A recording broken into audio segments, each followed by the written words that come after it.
इष्ट देवता, कुल देवता, पितृ देवता, नागनी देवी, सभी पंचायतन देवताओं को प्रणाम करते हुए मैं नागनी देवी के विषय में, जो कि मुझे हमारे पूर्वजों से ज्ञात हुआ है कि भाई नागनी देवी क्या चीज़ है और उसका क्या महत्व है, कैसे वह इस पृथ्वी पर उसने अपना मतलब अवतार लिया है। तो हमारे बुजुर्गों ने जो भी कुछ संक्षिप्त में जो वातावरण मुझसे कहा है, जो इतिहास बताया है, उसको मैं इस माध्यम से कहने जा रहा हूँ। सज्जनों, पूर्व काल में उत्तराखंड एक देवताओं की पुण्य भूमि रही है। उत्तराखंड के चमोली जनपद में नारायणगढ़ ब्लॉक में एक गांव है जो कि कोबथान गांव प्रसिद्ध नाम से जाना जाता है। इस गांव में पूर्व काल में बहुत समय पहले की बात है कि एक महायज्ञ वहां पर हुआ है। महायज्ञ जब हुआ, उस यज्ञ में बड़े बड़े ऋषि मुनि के द्वारा यह यज्ञ किया गया, जिसमें कि भांकुड़ा ऋषि और अनेक बड़े बड़े ऋषि भी उपस्थित थी। सज्जनों, उस टाइम महायज्ञ जब हुआ, उस यज्ञ की सफलता के लिए 9 कन्याओं को भोजन कराना था, उनकी पूजा करनी थी। तो भांकुड़ा ऋषि जी पाताल लोक से नागलोक में रहती थी नाग कन्याएं, जिनके की पिताजी वासुकी नाग हैं और माता पद्मावती है, जिसको दुदुना नाग भी कहते हैं। तो उस टाइम क्या हुआ, ऊपर मृतलोक में कोई कन्या उपलब्ध नहीं थी। तो भांगुड़ा ऋषि ने उनको अपने मंत्र के द्वारा उन ऋषियों, उन कन्याओं को उस यज्ञ में आमंत्रित किया। यह कन्याएं जब पातालोक से आई, 9 कन्याएं वासुकी नाग की थी। तो वहां से आने के बाद जो है, कोब से थोड़ा दूरी में एक ऋषिपाद नाम का पातल है, जंगल है। वहां पर वह कन्याएं विश्राम करने लग गई। जब विश्राम कर रही थी, इधर गांव में यज्ञ चल रहा था। तो वहां पर जब कन्याएं 9 बैठी हुई थी, उसके बाद एक नैनी गांव वहां पड़ता है। वहां से एक आदमी, जिसको कि कहते थे, वहां से हंस बोगदा नाम का वह आदमी था।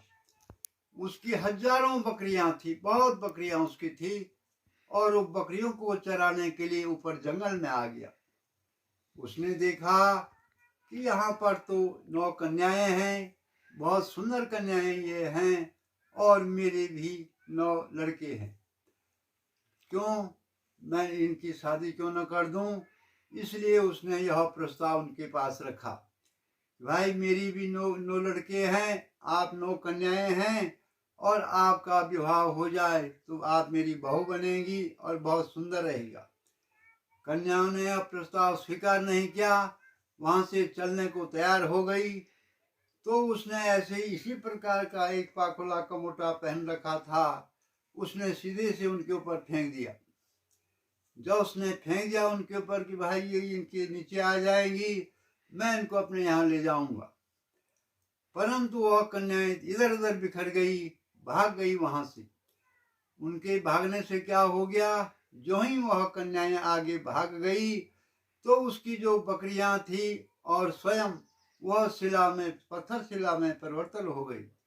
सारी बकरियां पत्थर बन गई और वह भी एक शिला के रूप में हो गया। यह कन्याएं वहां से अन्य स्थानों पर भाग गई, और एक कन्या जो थी वहीं से ही नीचे चट्टान बनता है, चट्टान कहता है जिसको भौरी बिहौल भी कहते हैं। वहां से वह नीचे गिर गई, जहाँ की अभी भी वह प्रसिद्ध, काफी लोग उसको देखने के लिए वहां जाते हैं। तो ये कन्याएं अन्य गांव में वितरित हो गई।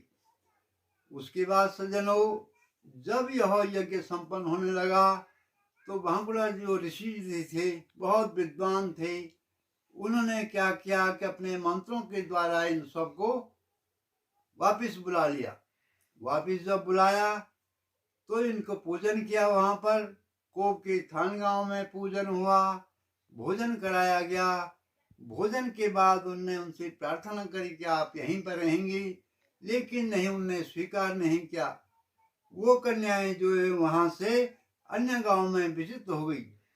तो वहां से जाकर एक कन्या जो है बटाना गांव में पहुंच गई, जहां वो पहले पहुंची थी। एक बेनोली गांव में पहुंच गई, एक रैस गांव में पहुंच गई, और एक कन्नारा गांव में पहुंच गई। कन्नारा में गई, बेनोली गांव में गई, और इस प्रकार से एक यहाँ ये घनियाल गांव में पहुंच गई, रतोड़ा गांव में पहुंच गई, बेनोली गांव। और एक बहन जो वहां से गिरी थी, उसको चोट लग गई, वो वहां से किसी प्रकार से बजवाड़ गांव में पहुंच गई, माल बजवाड़ जहां कहते हैं। तो ये स्थान जो कोप का स्थान है, एक महापुण्य स्थान माना जाता है, क्योंकि यहीं पर ये देवियां आई थी और इनका मातृ पितृ का स्थान माना जाता है। इसी स्थान से ये देवियां सभी गांव में विचित हो गई है। जब ये उन गांव में गई तो काफी समय तक वहां पर पहुंच गई। जब काफी समय होने के बाद इन देवियों ने उन गांव में अपना स्थान लेना चाहा, अवतार लेना चाहा, अपनी पूजा लेनी चाहिए। यह बड़ी सिद्धदायक देवियां थी। उसके बाद क्या हुआ, उन गांव में अनेक प्रकार की उपद्रव जैसे होने लग गई। लोगों ने सोचा, भाई ये क्या हो रहा है, हमारे गांव में तो अच्छा था, परंतु किसका दोष हो गया, क्या हो गया, इस प्रकार का बहुत जांच पूछ करी। विद्वानों के पास गए, पंडितों के पास गए, तो लोगों ने कहा, भाई तुम्हारे पास एक देवी आ रखी उस गांव में, जो अवतार लेना चाहती है, और आप वहां पर उसकी पूजा कीजिए। तो जैसे इस वक्त की बात है, भटाना गांव में यह कार्य चल रहा है। तो उन लोगों ने, जो बुजुर्ग लोग पहले थे, उन्होंने इस देवी का पूजन शुरू कर दिया। जब पूजन शुरू हुआ तो देवी ने अवतार ले लिया वहां पर उस गांव में। देवी ने स्वयं कह दिया कि भाई मैं नागलोक की कन्या हूं, मेरे साथ मेरी और भी हम 9 बहनें हैं, तो इनका पूजन कीजिए आप। तो सभी लोगों ने जो है इसका पूजन किया, इसके लिए ब्राह्मणों को बुलाया, यज्ञ किया।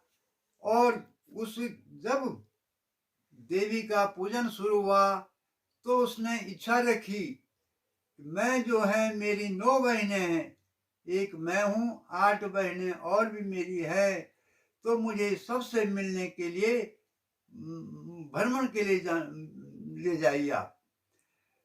तो जब देवी ने यह बात प्रकट की तो स्थानीय आदमियों ने, पहले के जो लोग बुजुर्ग लोग थे, बहुत सोच समझ करके ही काम करते थे। प्रत्येक जिस गांव में देवी ने अवतार लिया, 2 गांव को एकत्रित कर दिया।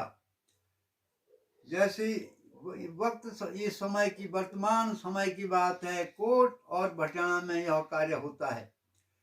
कोट गांव देवी का मैका माना जाता है और भटाना में ससुराल माना जाता है।